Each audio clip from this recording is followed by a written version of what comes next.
اس اپنے احکام شریعت پروگرام میں فقہ حنفی کی روشنی میں مسائل بتائیں گے۔ یہ فقہ حنفی، فقہ شافعی وغیرہ کا تصور میں نے آپ کو بتایا تھا کہ یہ چار بڑے ائمہ جن کو ائمہ اربعہ کہا جاتا ہے، یہ بڑے امام تھے، بڑے عالم تھے۔ ایک امام اعظم ابو حنیفہ،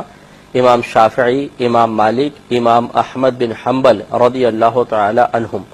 ان چاروں نے قرآن اور حدیث سے مسائل اخذ کیے۔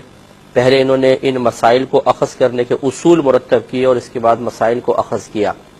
سب کا مرکز نکاح قرآن رہا، حدیث رہی، صحابہ کرام کے افعال و اعمال رہے، اور انہوں نے ان مسائل کو نکالا۔ اللہ تبارک و تعالیٰ کی حکمت اور مشیت نظر آتی ہے کہ نبی کریم صلی اللہ علیہ وسلم نے اپنی حیات طیبہ میں جتنے بھی اعمال و افعال اختیار کیے، جیسے بعض اوقات سابقہ پہلے نبی کریم صلی اللہ علیہ وسلم نے ایک عمل کو اختیار کیا، پھر عمر کے آخری حصے میں اس عمل کو ترک فرما دیا، کوئی دوسرا عمل اس کی جگہ پر استعمال فرمایا۔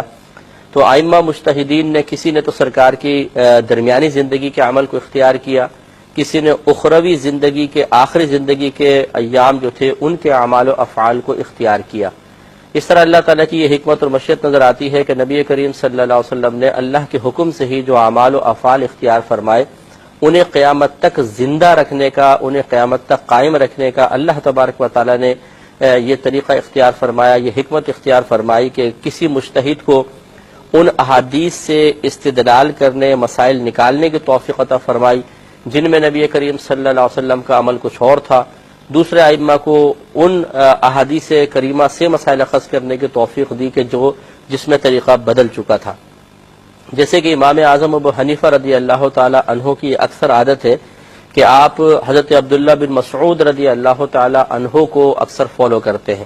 یعنی جو احادیث کریمہ میں نبی کریم صلی اللہ علیہ وسلم کے اعمال و افعال کو حضرت عبداللہ ابن مسعود رضی اللہ تعالی عنہ نے بیان فرمایا، امام اعظم رضی اللہ تعالیٰ عنہ ان احادیث سے زیادہ استدلال کرتے ہیں، اور اس کی وجہ یہ ہے کہ عبداللہ بن مسعود رضی اللہ تعالی عنہ وہ صحابی ہیں جو سفر و حضر میں اکثر نبی کریم صلی اللہ علیہ وسلم کے ساتھ رہتے تھے، اور آپ کی یہ عادت تھی کہ آپ نبی کریم صلی اللہ علیہ وسلم کی حیات طیبہ کے آخری دنوں کے اعمال و افعال کو اکثر اختیار کرتے ہیں۔ اور اللہ تعالیٰ نے جیسے فرمایا کہ وَلَلْآخِرَةُ خَيْرٌ لَكَ مِنَ الْأُولَىٰ، اے حبیب کریم صلی اللہ علیہ وسلم آپ کے لیے ہر آنے والی گھڑی آپ کی پچھلی گھڑی سے افضل ہے۔ تو عبداللہ بن مسعود رضی اللہ تعالی عنہ کی نبی کریم صلی اللہ علیہ وسلم کی آخری زندگی کا ایام کے اعمال و افعال اختیار کرنے کی حکمت یہ ظاہر کرتی ہے، اس میں یہ حکمت نظر آتی ہے کہ چونکہ ہر آنے والی گھڑی نبی کریم صلی اللہ علیہ وسلم کے لیے افضل تھی، لہذا جو بعد میں نبی کریم صلی اللہ علیہ وسلم نے اعمال و افعال اختیار کیے وہ سب سے افضل اعمال و افعال ہے۔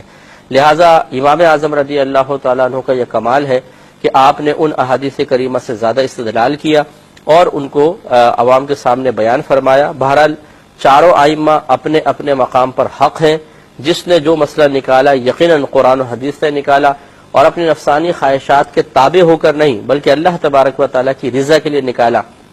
لہذا جو جس امام کو فالو کرے گا انشاءاللہ وہ منزل پا جائے۔